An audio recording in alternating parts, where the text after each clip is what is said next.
Mom. She went to See I Was Born 6 weeks before a big show called I Love Lucy went on the air. Lucille Ball wasn't just America's favorite redhead. She was a savvy businesswoman who built an empire behind the laughs. She also made history as the first woman to run a major Hollywood studio. But what many don't realize is just how massive her fortune became. When she passed away, Ball didn't just leave behind a legacy of comedy. She left her family fabulously wealthy. From smart investments to groundbreaking deals, her empire kept growing. Let's take a closer look at how Ball's brilliance off-screen turned into serious riches for generations and for her family. Big name, big sum. Lucille Ball may have passed away in 1989, but her wealth and financial legacy are still impressive and fascinating to explore. At the height of her career, she was one of the richest and most powerful women in Hollywood, an especially rare feat during a time when the entertainment industry was overwhelmingly male-dominated. Most people remember her for her legendary role in I Love Lucy, but her fortune came from more than just being funny on screen. She was a smart businesswoman who made bold moves behind the scenes, and that's really where her financial story takes off. One of the biggest turning points in Lucille Ball's financial journey was when she and her then-husband, Desi Arnaz, co-founded Desilu Productions. This wasn't just a vanity project. It became a real powerhouse in the television world. Desilu wasn't just responsible for I Love Lucy, but also for green lighting and producing other major hits like Star Trek and The Untouchables. That kind of control and ownership meant Ball wasn't just collecting a paycheck.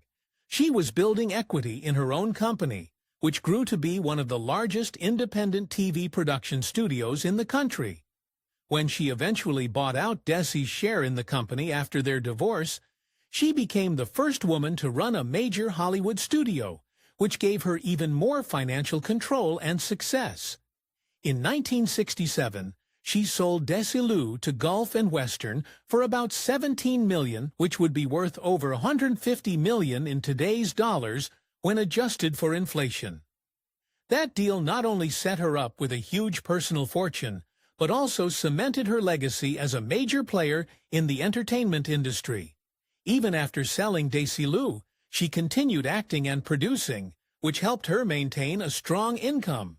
She also earned royalties and licensing fees from the ongoing success of I Love Lucy, which has been in syndication for decades.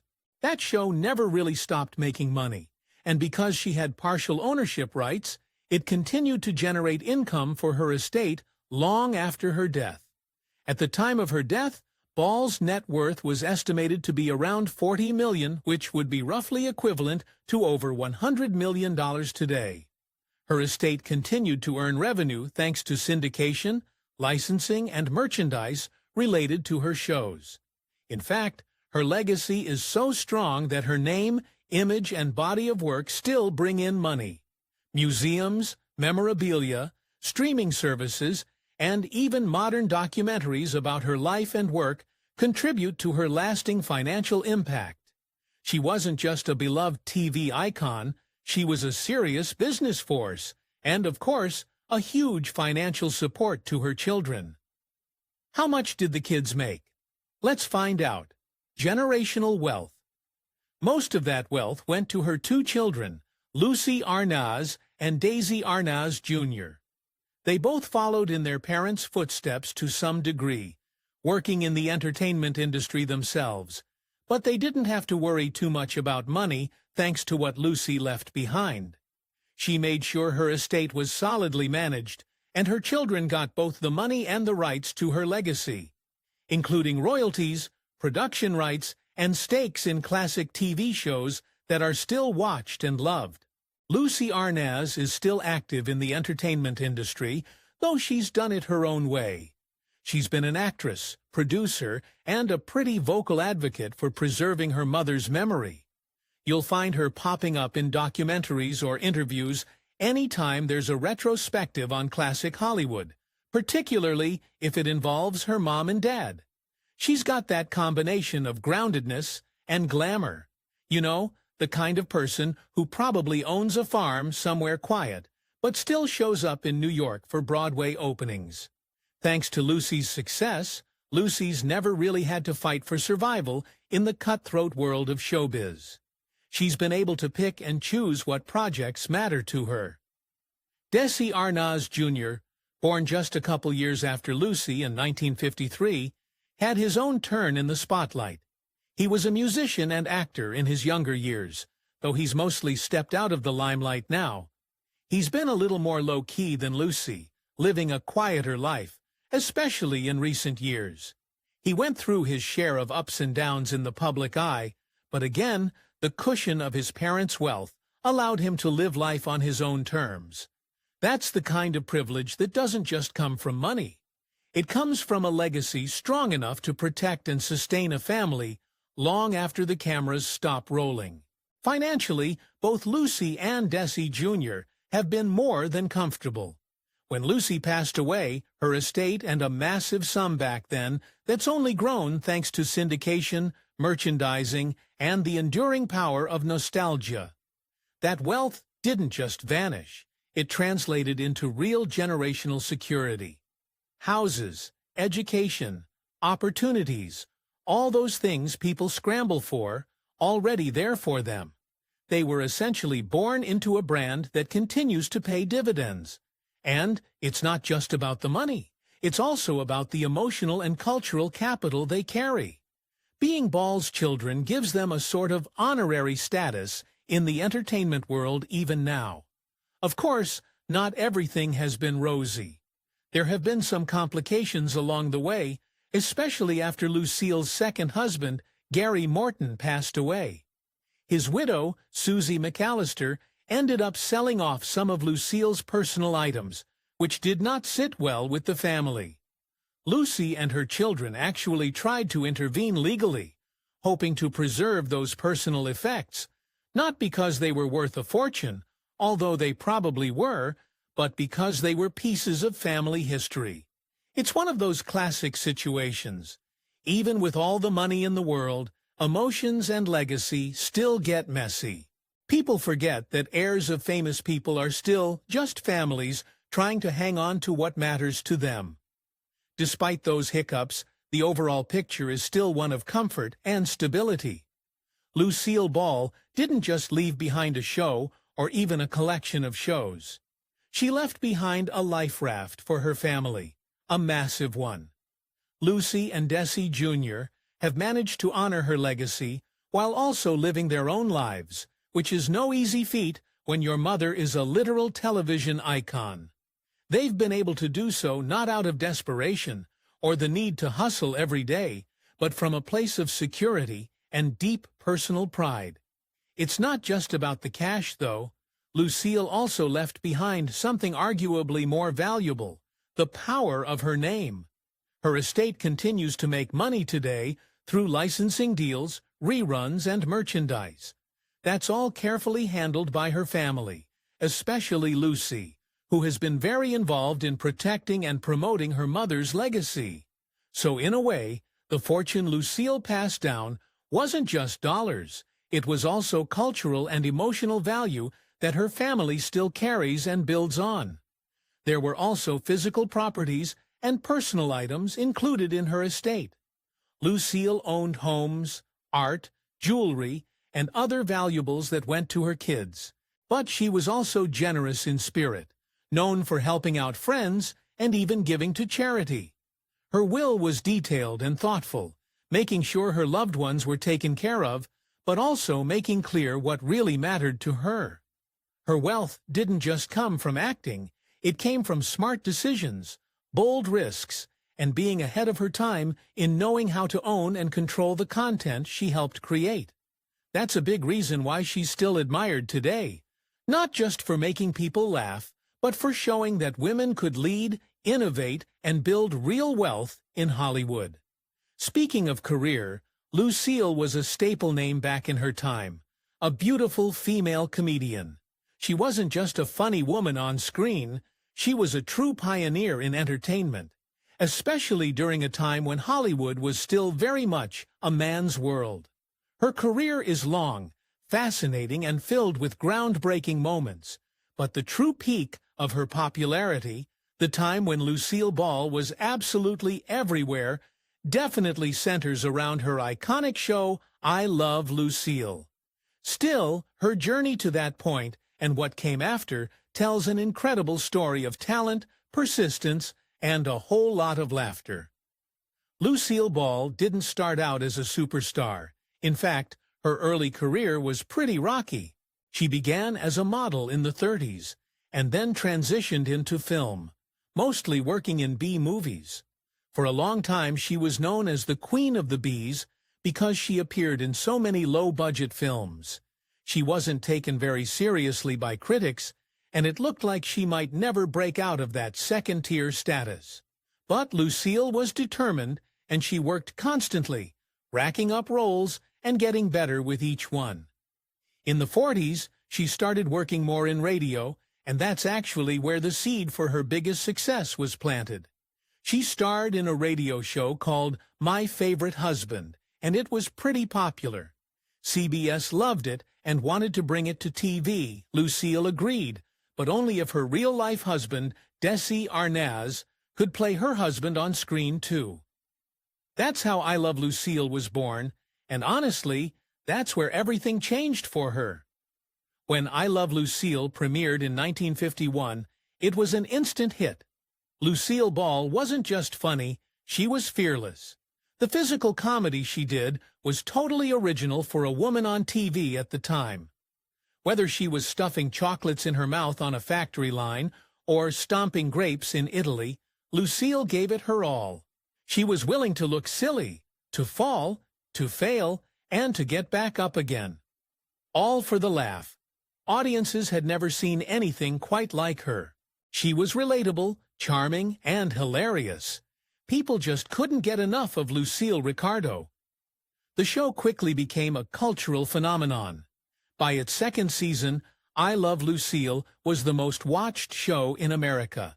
At its peak, over 60% of households with a television were tuning in to watch Lucille Ball every week. That's just mind-blowing when you think about it. She wasn't just a star, she was the star. She and Desi Arnaz also revolutionized the way TV was made. They filmed I Love Lucille in front of a live audience using multiple cameras, which is now the standard format for sitcoms. And they owned the rights to the show through their company, Desilu Productions, which made Lucille not only a huge talent, but also a major power player behind the scenes. Even after the end of I Love Lucille, she continued to shape what people were watching on TV. She starred in several other shows after I Love Lucille, including The Lucille Show and Here's Lucille, both of which were successful, though they never quite reached the same legendary status as the original. Still, Lucille Ball remained a beloved figure for decades. Even in reruns, I Love Lucille kept winning new fans. The show has never really gone off the air, and it still makes people laugh today. The real peak of Lucille Ball's popularity was in the 50s, during the original run of I Love Lucille. That was when she was the face of American comedy, and her influence was at its strongest. But honestly, her impact lasted far beyond that. She broke barriers for women in entertainment. She helped invent the sitcom format we still use today, and she proved that comedy could be both silly and smart. Her timing was perfect, her expressions were unforgettable, and her legacy is massive. Beyond top shows. Under her leadership, Desilu greenlit some of the most influential TV shows of all time, including Star Trek, Mission Impossible, and The Untouchables. Think about that for a second. Star Trek might not have existed if it weren't for Lucille Ball. She wasn't just a performer, she was a visionary who saw potential in ideas others passed on. That alone makes her an icon beyond comedy. Outside of her TV empire, Lucille had a long and varied film career.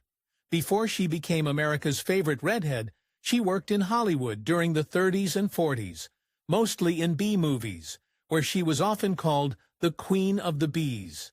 But she held her own alongside big stars in films like Stage Door with Katharine Hepburn and Ginger Rogers, and The Big Street with Henry Fonda. Her work in films might not have brought her the same level of fame as her TV roles, but it definitely showed her range and resilience in an industry that often overlooked comedic women. Lucille was also the recipient of countless honors throughout her life and even after her passing. She was the first woman to receive the International Radio and Television Society's Gold Medal in 1971. In 1989, she was posthumously awarded the Presidential Medal of Freedom, one of the highest civilian honors in the United States, and she has not one but 2 stars on the Hollywood Walk of Fame, one for television and one for motion pictures. On top of that, the Television Academy honored her with several Emmys over her career, including a posthumous Governor's Award in 1989 for her lasting contribution to the medium. What's more, Lucille Ball wasn't just about business and awards. She deeply influenced comedy itself. Her physical comedy, timing, and ability to turn the smallest situations into full-blown comic chaos laid the foundation for generations of comedians. People like Carol Burnett, Lily Tomlin, and even modern comics like Tina Fey and Amy Poehler cite her as a direct influence. She made it okay for women to be funny, loud, clumsy, and completely in charge of the joke. Even in her later years, Lucille didn't slow down. She took on a more dramatic role in the 1985 TV movie Stone Pillow, playing a homeless woman, a big departure from her usual funny roles. The project proved she could handle drama just as well as comedy, and it earned her critical praise.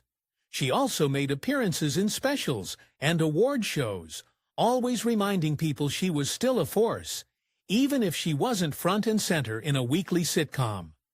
Ball was so much more than Lucy Ricardo. She was a pioneer, a powerhouse, and a one-of-a-kind talent. Whether she was running a studio, producing hit shows, cracking up audiences on screen, or changing the game behind the scenes, she always brought her A-game. Her contributions didn't just entertain, they reshaped the industry and opened doors for so many others. That's why her legacy still shines just as brightly, decades after her last performance. But of course, while she became an icon of comedy and a pioneer in television, her path to success was anything but smooth. She was tested, like other big stars, along their journey. Career blocks and challenges. In fact, Lucille faced plenty of rejection, criticism, and even a few tough moments where it seemed like her career might completely stall. Behind the big laughs and red hair was a woman constantly battling for recognition in a male-dominated industry. Lucille's early years in Hollywood weren't exactly glamorous. In the 130s and early 40s, she mostly got B-movie roles, often labeled a Queen of the Bees, because she never seemed to land that one big breakout part. Producers liked her, but didn't quite know what to do with her. She was pretty, but not in that classic leading lady way that studios wanted. Her comedic talent, which would later become her trademark, was initially seen as a liability. Back then, many thought women weren't supposed to be loud, clumsy, or funny in a big way, especially not in front of an audience. Lucille defied all of that, but it took a long time for Hollywood to catch up. Despite all this success, Lucille constantly faced criticism. Some people thought her brand of comedy was too physical or silly. Others couldn't handle the idea of a woman being in charge. Even her personal life was always under a microscope, especially her marriage to Desi, which eventually fell apart in a very public way. After I Love Lucille ended, Lucille's career didn't exactly disappear, but it definitely hit some bumps. She tried to recreate the magic with follow-up shows like The Lucille Show and Here's Lucy, but none reached the same level of cultural impact. By the late 70s and early 80s, the world of TV had shifted. Comedy styles had evolved, and Lucille's old-school humor started to feel outdated to younger audiences. Her 1986 comeback attempt with Life with Lucille was a major flop. It was canceled after just a few episodes, and critics weren't kind. It was a tough blow for someone who had once dominated the airwaves. It showed how even legends can struggle with staying relevant in a fast-changing industry. Personal life. Lucille Ball met Desi Arnaz, a charismatic Cuban band leader in 1940, while they were filming Too Many Girls. Sparks flew quickly, and after a whirlwind romance, they eloped in November at the Byram River Beagle Club in Greenwich, Connecticut. That same night, Desi had 2 shows scheduled at the Roxy Theater in New York City. He ended up missing the first performance, but managed to get back in time for the second one.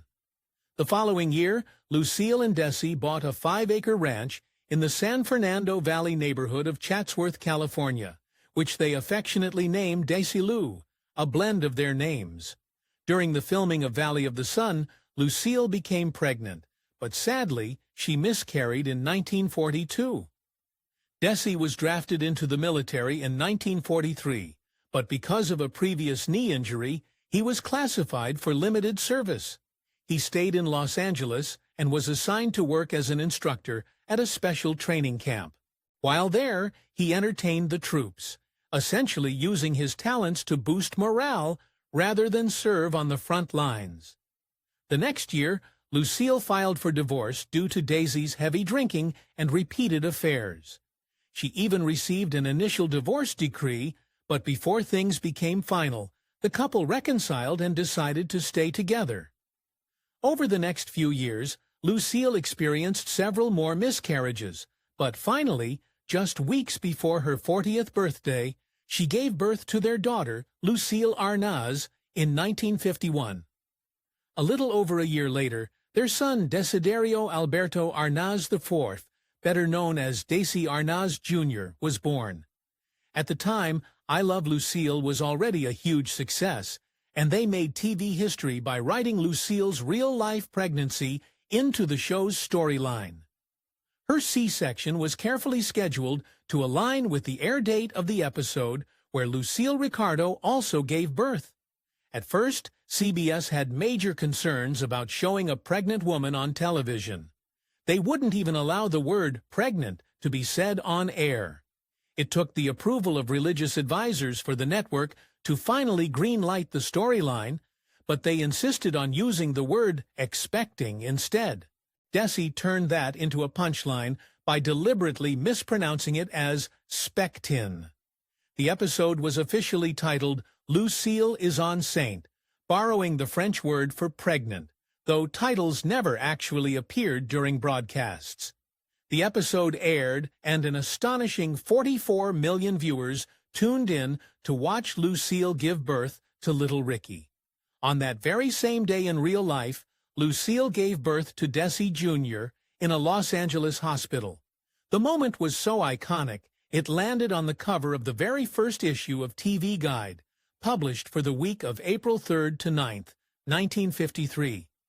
In October 1956, Lucille Ball, Desi Arnaz, Vivian Vance, and William Frawley all appeared together on a Bob Hope special airing on NBC. They even did a funny I Love Lucy spoof, which was notable because it was the only time all 4 of them appeared together in a color broadcast. By the late 50s, their production company, Desi-Lu, had grown into a major enterprise. While it was successful, managing such a large company brought a lot of stress for both Lucille and Desi. Then, just a day after Desi's 43rd birthday, and right after they filmed the last episode of the Lucy-Desi Comedy Hour, Lucille officially filed for divorce in Santa Monica. She described married life with Desi as a nightmare, quite different from the happy image everyone saw on I Love Lucy.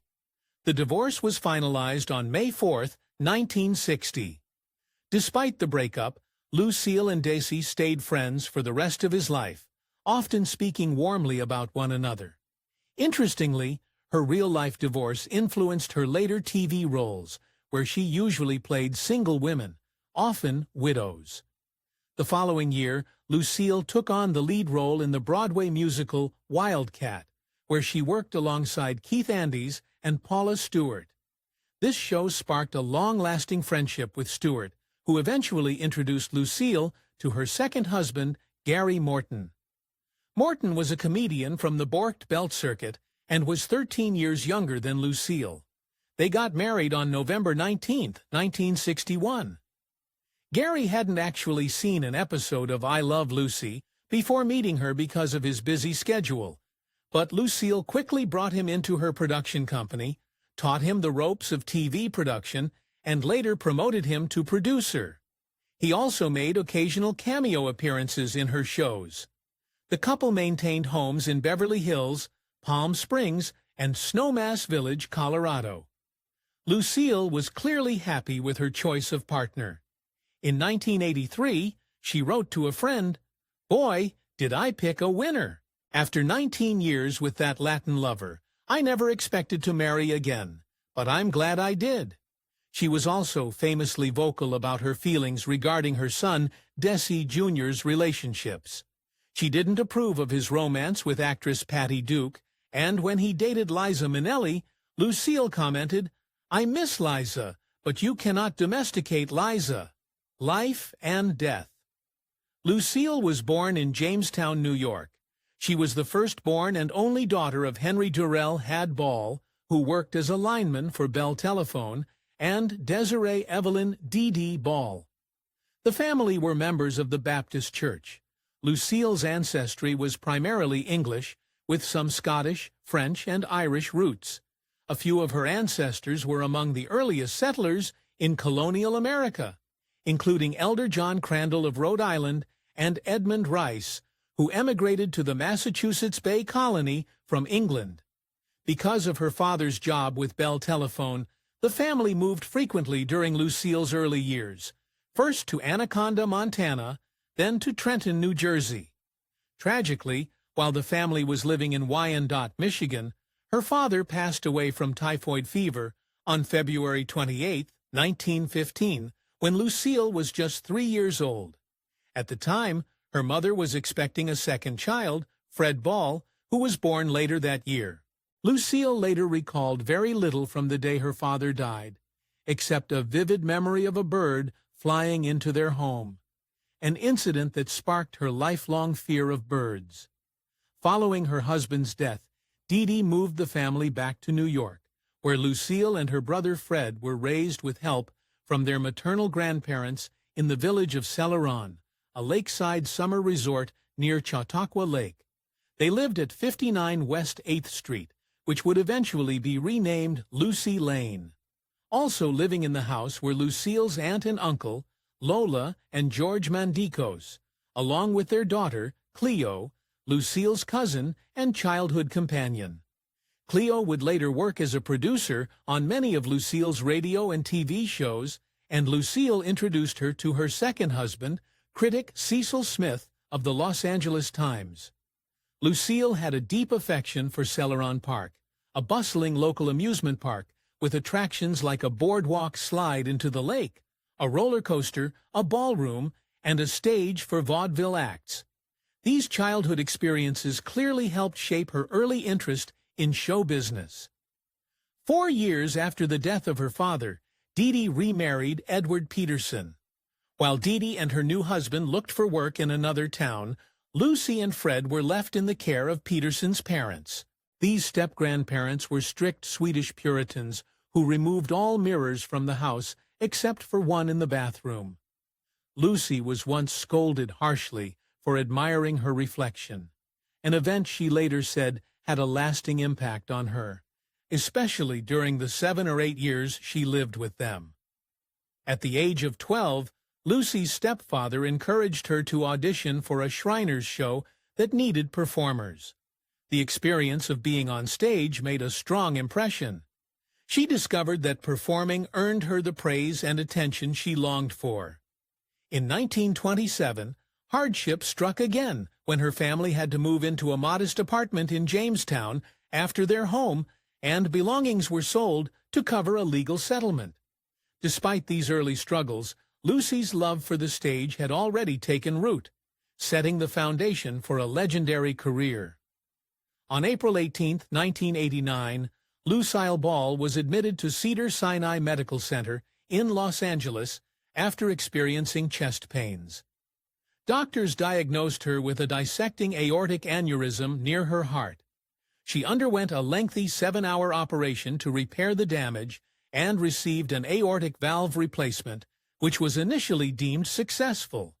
However, on the morning of Wednesday, April 26th, while still recovering in the hospital, Ball awoke with intense back pain. Shortly after, she lost consciousness and passed away at 5:47 in the morning. Medical staff later determined that the cause of death was a ruptured abdominal aortic aneurysm, which was unrelated to the section of the aorta repaired during her earlier surgery. Following her death, 3 separate memorial services were held in her honor. Lucille was cremated, and her ashes were initially placed at Forest Lawn, Hollywood Hills Cemetery in Los Angeles, where her mother had also been laid to rest. In 2002, honoring Lucille's wish to be buried near her mother, both her and her mother's remains were moved to the Hunt family plot at Lakeview Cemetery in her hometown of Jamestown. Her brother, Fred Henry Ball's remains were also interred there. You reached the end of the video. Subscribe to the channel for more uploads. Thanks for watching.